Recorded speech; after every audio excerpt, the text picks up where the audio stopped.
Good morning बच्चों। Today we will study the passing of Arthur. From the passing of Arthur जो poem है आपकी, आज हम उसके बारे में पढ़ेंगे।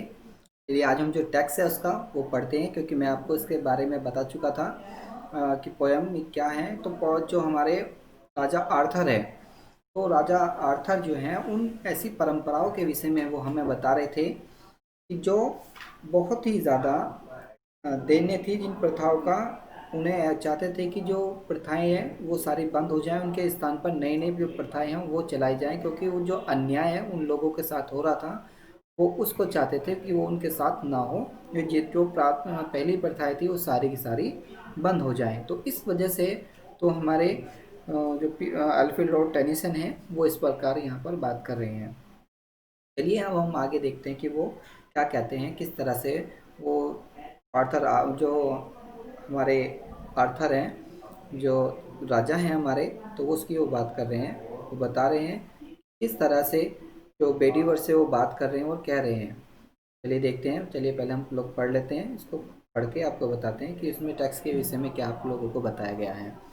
देखिए उसने कहा, and slowly answered Arthur from the barge, the old order changed, yielding the place to new, and God fulfilled himself in many ways, lest one good customs should corrupt the world.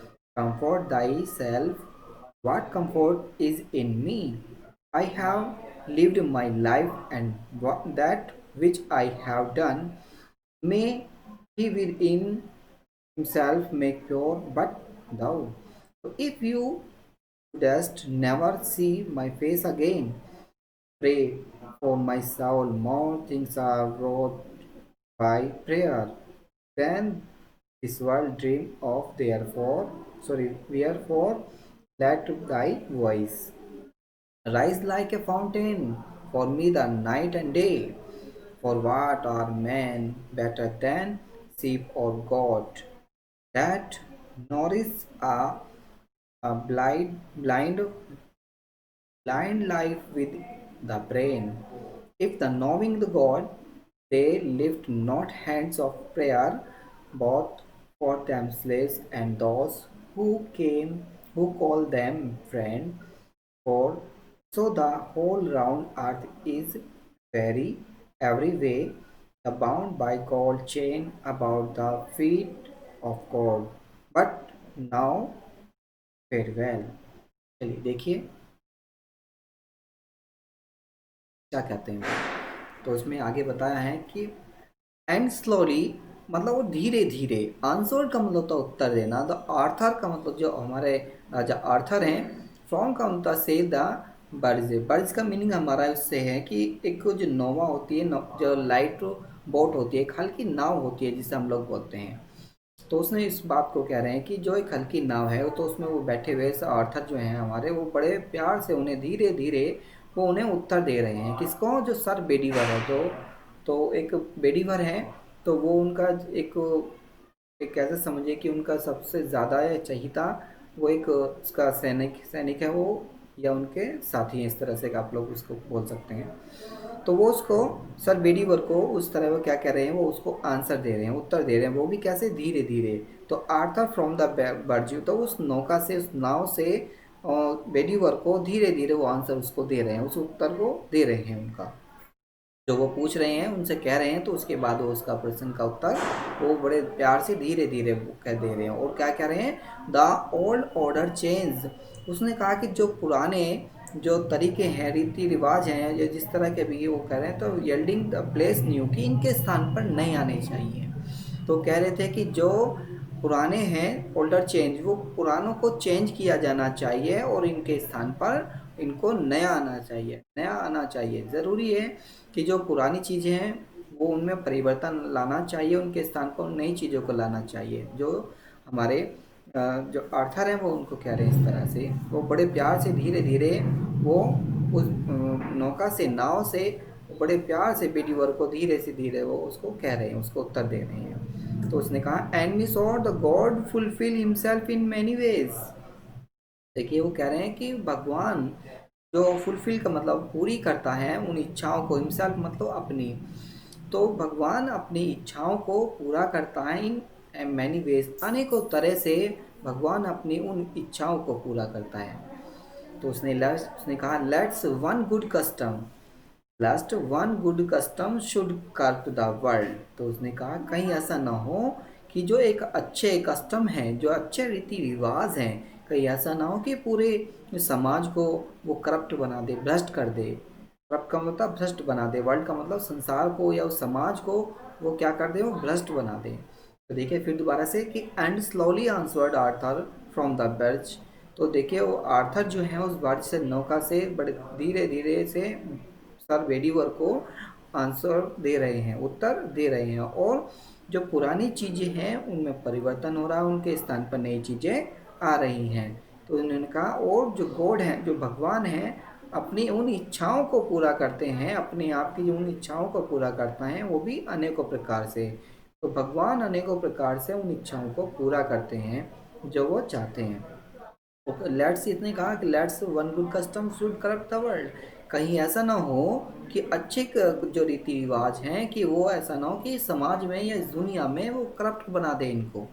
पर ये जो नई चीज़ें जो आने जा रही हैं, कभी ऐसा ना हो कि नई चीज़ें तो आए और इस समाज को क्या कर दें, वो करप्ट बना दे, उसको भ्रष्ट बना दे, उसको भ्रष्ट कर दे, इस पूरे समाज को, इस पूरी दुनिया को। जो नए कस्टम्स आ रहे हैं हमारे, जो नए रीति रिवाज आ रहे हैं, जो कि पुरानों की जगह जो नए रीति रिवाज आ रहे हैं हमारे, कहीं ऐसा ना हो कि वो इनके इन्हें करप्ट बना दे, उन्हें भ्रष्ट बना दे। उसने कहा comfort the self, comfort the self यानी कि अपने आराम, अपने आप को आराम मिले। वो कहते हैं कि वो कह रहे हैं कि बेटी वर्क को कंफर्ट द सेल्फ, अपने आप को आराम रखो, मतलब आराम से रहो, शांति प्रिय रहो। तो उसने कहा कंफर्ट द सेल्फ कि अपने आप को आराम से रखो, कोई दिक्कत नहीं है। तो बेटी वर्क को कह रहे हैं कि तुम शांति बनाए रखो, तुम धैर्य बनाए रखो, कंफर्ट द सेल्फ, अपने आप से आप धैर्य, अपना धैर्य बनाए रखो। और वाट कंफर्ट इज इन मी, चाहे वो मुझे का आराम मिले या ना मिले, तुम अपने आप को आराम से बनाए रखो, शांति प्रिय बने रहो, चाहे मुझे वो जो आराम मिले या ना मिले। तो वाट कंफर्ट इज इन मी का मतलब वो कहना चाहते हैं भले ही चाहे मुझे आराम मिले या ना मिले, पर अपने आप को आराम से रखो। वो कहना चाह रहे हैं कि अपना देखभाल करो, भले ही चाहे मेरा कुछ हो या ना हो, पर तुम अपना ध्यान रखो। वो एक बात को कहना चाहते हैं। तो उसने कहा I have lived my life, तो उसे कह रहे हैं I have lived my life and that which I have done. तो उसने कहा कि मैंने तो अपना जीवन जी लिया। I have lived my life कि मैंने तो अपना जीवन जी लिया, जो मुझे अपना जीवन जीना था मैंने तो अपना जीवन जी लिया है। बट लेकिन जो भी मैंने ये सब कुछ किया है, that which I have done, जो कुछ भी है मैंने किया है, तो मैंने तो अपना जीवन जी लिया है। तो उसने कहा मैं he within himself make a pure but thou. तो उसने कहा कि मैं कम तो प्रेयर कर रहे हैं गॉड से कि ही विद इन हिमसेल्फ, कि वह अपने आप में कैसा हो, अपने आप को अच्छा बनाए। ही विद हिमसेल्फ, कि अपने आप को भगवान से ऐसी प्रे कर रहे हैं कि वह अपने आप को अच्छा बनाए। और मेक द प्योर मतलब शुद्ध बनाए, उसमें क्या करे, शुद्धिकरण करे, उसको प्योर करे, जो अपने आप को बनाए और बनाने पर अपने आप को प्योर करे, शुद्ध करे। बट लेकिन दाऊ, लेकिन तुम भी, if you should never see my face again, लेकिन तुम भी मेरा चेहरा कभी नहीं देखोगे। लेकिन तुम अपने आप को कैसा बनाओ, अपने आप को मतलब प्योर बनाओ, बिल्कुल शुद्ध बनाओ। तो ऐसे हम प्रे करते हैं गॉड से, वो गॉड से प्रे करके वो बोल रहे हैं कि ही विद हिम हिमसेल्फ, कि तुम अपने आप को अच्छा बनाओ और मेक प्योर, मतलब वो भी प्योर। और उसने कहा बट लेकिन दाओ, लेकिन तुम भी अपने आप को ऐसा बनाओ। तो इसने कहा इफ़ मिस होता है यदि thou shouldst never see my face again, लेकिन तुम मेरा चेहरा कभी नहीं देखोगे, दोबारा कभी नहीं देखोगे। वो उस बात को कहना चाह रहे हैं कि यदि तुम मेरा चेहरा वो कभी नहीं देख पाओगे। फिर देखिएगा लेट से यहाँ पे आपको बता देता हूँ फिर दोबारा। तो उसने कहा कि कंफर्ट दाई सेल्फ, कि अपने आप को आराम से रखो।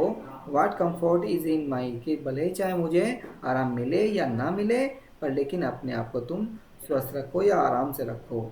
तो उसने कहा और जो मैंने अपना जीवन है जो जी लिया है, और जो कुछ मैंने ये सब किया है, जो कुछ भी मैंने कर लिया है, मैंने तो अपना जीवन जी लिया। लेकिन मैं ऐसी प्रे करता हूँ गॉड से कि तुम अपने आप को बनाओ, और कैसा, मेक प्योर, तुम उस अपने आप को अच्छा बनाओ, प्योर बनाओ, शुद्ध बनाओ, कि उसमें शुद्धिकरण किया जा सके। अपने आप को तुम अच्छा बनाओ, शांति प्रिय बनाओ, और लेकिन अपने आप में ऐसी कि उसे मेक द प्योर, उसमें शुद्धिकरण किया जा सके। तो बट लेकिन दो, लेकिन तुम भी, ने कहा कि तुम भी, यदि तुम भी मेरा चेहरा कभी दोबारा नहीं देखोगे। मैं ऐसी प्रे करता हूँ गॉड से, वो कहना चाह रहे हैं कि मैं अपने आप को प्योर बनाओ, शुद्ध बनाओ अपने आप को। मैं ऐसी गॉड से प्रे कर रहा हूँ, और कह रहा हूँ कि फिर इस तरह की अगर ऐसी बात रही, भले चाहे तुम मेरा चेहरा दोबारा देखो या ना देखो, तो pray to myself, pray मतलब, प्रे का मतलब था प्रार्थना करना, फॉर माई साउल, और मेरी आत्मा के लिए तुम प्रार्थना करना, और मोर बीइंग मोर थिंग्स। वो कहना चाह रहे कि मैं या रहूं या ना रहूं, मैं अपना चेहरा कभी दिखाऊं या ना दिखाऊं तुमको, या ना देख सको, तो तुम मेरी आत्मा के लिए प्रेयर करना, कि तुम मेरी आत्मा के लिए प्रे करना। More things are word by prayer, और बहुत अनेक कहना, मोर थिंग्स अनेकों चीज़ें जो word by prayer, word by prayer, वो कह रहे हैं कि उन चीज़ों के लिए तुम मेरी, then the sword, then this world dreams of therefore. तो उसने कहा कि उन चीज़ों के लिए, उन गॉड से प्रेयर करना, मेरी उन आत्माओं के लिए। वो कह रहे हैं कि फॉर द वर्ल्ड ड्रीम, जो जो भगवान के जो इनके सपने होते हैं, उन सपनों की वो बात कर रहे हैं, जो भगवान ने भी ऐसे, वो कह रहे हैं this is the world dream, जो कि इन संसार के भी सपने नहीं होंगे। देयर फॉर, इसलिए, therefore let let thy voice, और मेरी जो एक आवाज़ है, जैसी जो आवाज़ है, लेट दाई माई वॉइस, जो मेरी आवाज़ है, राइज मतलब निकलना, लाइक ए फाउंटेन, जिस प्रकार एक फव्वारा निकलता है, तो मेरी जो आवाज़ है, तो वो भी ऐसी निकलनी चाहिए, फॉर मी, मेरे लिए, नाइट एंड डे, जिस प्रकार रात और दिन, वो कंपैरिजन करके बोल रहे हैं कि जिस प्रकार फव्वारा जो होता है ऊपर की ओर जाता है, ऊपर की ओर निकलता है, तो दिन और रात में, तो ऐसे ही जो वॉइस है, मेरी आवाज़ है, तो उसको ऐसे ही दिन और रात में ऐसे ही उसको निकालना। आज मैं अपनी आवाज़ निकालता हूँ जिस प्रकार मैं कह रहा हूँ, तो ऐसी मेरी उस आवाज़ को रखना, कहना चाह रहे हैं। तो उसने कहा, for what are men better than the sheep or God, thou that nourish a blind life with a the brain। तो वो कहना चाह रहे हैं कि वो जो व्यक्ति हैं, फॉर वाट आर मैन, कि वो क्या व्यक्ति हैं, उन व्यक्तियों की बात करें, बेटर देन, उनसे भी कहीं अधिक हैं, जैसे सीप और गॉड्स। उसने कहा, दाउ नोरिस ब्लाइंड लाइफ, उनका जीवन तो ब्लाइंड लाइफ होता है, विद द ब्रेन, कि जिन व्यक्तियों में माइंड होते हुए भी वो व्यक्ति ऐसा कार्य करते हैं, उनसे भी कहीं अधिक, जैसे सीप और गॉड्स, उनकी वो बात कर रहे हैं। दैट नॉरिश ऑफ ब्लाइंड, उस प्रकार से नॉरिश, नॉरिश का मीनिंग होता है जो जीवित रह के भी, वो बात कहना चाहते हैं कि जिस प्रकार व्यक्ति बुद्धिमान होकर के भी वो जीवित रहते हैं, उनका जीवन तो वो कैसा हो चुका है, ब्लाइंड लाइफ हो चुका है, मतलब जिस प्रकार अंधा हो जाता है, उनका जीवन भी ऐसा अंधकार में हो चुका है। फिर ध्यान से देखें दोबारा, कहना चाह रहे हैं कि मैं, और rise the like the fountain, उन फव्वारे की तरह, जैसा फव्वारा निकलता है और दिन और रात वो मेहनत करता रहता है, निकलता रहता है, तो इसी प्रकार से मेरी जो आवाज़ है, उस आवाज़ को भी ऐसा निकलना है, तो इसलिए आवाज़ को देना। तो उसने कहा कि जिस प्रकार व्यक्ति, फॉर मैन, जो व्यक्ति होते हैं, बेटर देन द सीप और गॉड। तो उसने कहा कि जो व्यक्ति होते हैं, उनके जो मस्तिष्क हैं, विद द ब्रेन, जो उनके मस्तिष्क हैं, वो उनसे बेटर दैन द सीप और कोड, उनसे भी कहीं ज़्यादा अधिक अच्छे हैं। उसने कहा, पर लेकिन उनका तो जीवन कैसे समझो, ऐसा है जैसे नॉइस ऑफ ब्लाइंड लाइफ, जैसे कि उनका जीवन अंधकार में हो, क्योंकि उनके पास दिमाग होते हुए भी तो वो उन पशुओं से के जैसे समान है, क्योंकि उनके पास दिमाग है पर वो उसका यूज़ नहीं करते। उस बात को यहाँ पर बार बार कहना चाहता है कि लाई द विद द ब्रेन, जो उनके साथ में ब्रेन होते हुए भी वो सब ऐसे हैं, ब्लाइंड लाइफ हैं, उनका जीवन कैसा है, वो ब्लाइंड लाइफ है। पर लेकिन वो कहना चाह रहे हैं कि वाट द मैन, वो क्या व्यक्ति हैं, बेटर दैन, उनसे भी कहीं अधिक, जैसे सीप और गॉड, इनसे। तो उसने अब आगे क्या कहते हैं, इफ मिस होता है यदि, नोविंग गॉड, यदि भगवान, भगवान को जाने, वो कहने का इफ द नोविंग, वो भगवान को भी जानते हैं, तो they lift not hands to prayer, वो भगवान को, ऐसे लोग होते हैं जो भगवान को भी जानते हैं, पर लेकिन उनके हाथ, जो हाथ हैं, वो प्रेयर के लिए नहीं उठते हैं। देखिए कुछ ऐसे लोग होते हैं जो उनके समान कहलाते हैं, किनके, जो उन सीप और गॉड की तरह हैं, बिल्कुल सेम। उनके पास बुद्धि होने के बाद भी, सारी चीज़ होने के बाद भी, फिर भी वो लोग क्या करते हैं, गॉड के लिए अपने प्रेयर करने के लिए, मतलब गॉड की प्रेयर करने के लिए अपने हाथों को भी नहीं उठाते हैं। वो ऐसे भी लोग होते हैं। उस प्रकार वो कह रहे हैं बहुत, मतलब दोनों फॉर देम स्लेव्स, कि दोनों अपने आप, and those who call them friend, और वो क्या कहते हैं, फॉर देम, वो with both for them slaves, वो दोनों के दोनों साथ में, एंड दोज मतलब जो, हु मीन्स जो कॉल देम फ्रेंड, जो अपने मित्र को बुलाते हैं, वो क्या करते हैं, वो जो अपने मित्र को बुलाते हैं। तो फिर आगे कह रहे हैं for so the whole round the earth is everywhere. तो उन्होंने कहा जो यहाँ पर प्रत्येक, होल का मतलब था संपूर्ण, राउंड करते हैं, तो अर्थ पृथ्वी का इज एवरीवेयर। तो जहाँ भी वो संपूर्ण इस अर्थ पर, इस पृथ्वी पर, वो प्रत्येक जगह वो क्या करते हैं, उसको राउंड करते हैं, उसको गोल गोल घूमना। और bound by the gold chain, और इस प्रकार उनकी जो चेन है वो गोल्ड चेन बनी हुई है about the God feet of God, और वो बट नाउ फेयरवेल। तो लेकिन वो सब चीज़ें उन भगवान के चरणों में हैं। देखिए कोई भी व्यक्ति वो कहना ये चाहते हैं कि कोई भी किसी का मित्र को, किसी को कुछ भी पुकारे, पर लेकिन जो होल राउंड है, जो पूरा का पूरा होल राउंड है, तो अर्थ जो पृथ्वी है, एवरीवेयर, एवरी वे, प्रत्येक जगह जो बाउंड दिए गए हैं, जो बाउंड है, जो सीमाएं हैं बाय द गोल्ड चेन, इनकी भी एक चेन बनी हुई है। तो about the God of feet, ये सब भगवान के पैरों में आकर के रुकते हैं सब। देखिए वो बात इस प्रकार कहना चाह रहे हैं, भले ही चाहे वो कुछ भी हो, पर लेकिन सबको आना भगवान के चरणों में ही होता है। फिर उसके बाद वो क्या कर रहे हैं, बट नाउ द फेयरवेल, अब वो उनसे क्या कर रहे हैं, वो विदाई ले रहे हैं। कह रहे हैं सब बिलीवर, क्या है वो जो आर्थर है वो उससे कह रहे हैं, और उनसे जा कर के वो विदाई ले रहे हैं, और कह रहे हैं कि बस अलविदा, कि अब हम जा रहे हैं, वो फिर मिलते हैं। तो इस प्रकार वो कह रहे हैं। फिर मैं एक बार धीरे धीरे तो आपको बता देता हूँ कि धीरे धीरे सर आर्थर जो है वो बात करें, तो जो राजा आर्थर हैं वो नाव पर होकर के सर बेडीवर को धीरे से उत्तर दे रहे हैं, और ये कह रहे हैं कि जो पुरानी चीज़ें हैं वो नई चीज़ों में परिवर्तन हो रही हैं, उनमें परिवर्तन होना चाहिए, और जो भगवान की जो अब जो इच्छाएं हैं वो स्वयं मतलब अनेकों प्रकार से वो पूरी होती हैं।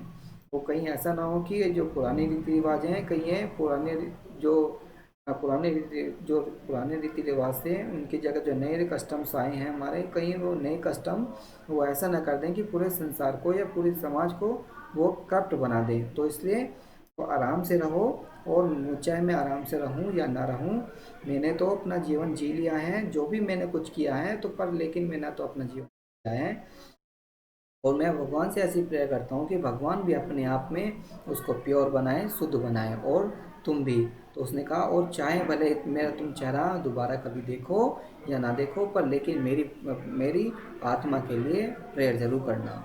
और उन चीज़ों को भगवान से मैं प्रे करता हूँ, उन जो भगवान, उसने कहा उन ड्रीम को, जो जो सपने देखे गए हैं, जहाँ पर जो मेरी आवाज़ है वो निकलती है उन उन फव्वारों की तरह, दिन और रात, दिन और रात, जहाँ पर मेरी उन फव्वारों की तरह जो मेरी आवाज़ है वो निकलती है, उन फव्वारों जैसा फव्वारा दिन और रात चमकता है, दिन और रात निकलता है, तो मेरी आवाज़ है वो भी ऐसी रहनी चाहिए दिन और रात के लिए।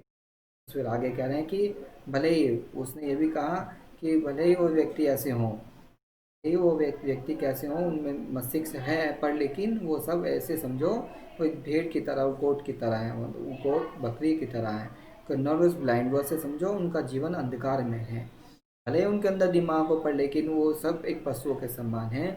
और उसने कहा भले ही वो जानते हों गॉड को, भले ही वो गॉड को जानते हों, पर लेकिन उनके हाथ कभी भगवान के प्रेयर के लिए नहीं उठते हैं। तो फिर वो अपने आप, वो दोनों वो अपने आप वो क्या करते हैं, उनको पुकारते हैं, उन मित्रों को पुकारते हैं, और संपूर्ण जो राउंड है, जो पृथ्वी पर जो राउंड करते हैं, और प्रत्येक जगह वो करते हैं, पर लेकिन वो सब जगह जाने के बाद, आने के बाद में वो उनकी एक चेन बन जाती है, पर लेकिन वो चेन जब बनती है तो आकर के गॉड के चरणों में ही आकर के वो रुकती है। तो इसलिए वो वहाँ पर बट नाउ द फेयरवेल, अब वो उनसे वो अलविदा ले रहे हैं, जो थॉमस, जो हमारे जो राजा आर्थर हैं वो बेटीवर से कह रहे हैं और उनसे अलविदा ले रहे हैं। चलिए मिलते हैं आपसे नेक्स्ट वीडियो के साथ। Thank you watching this video.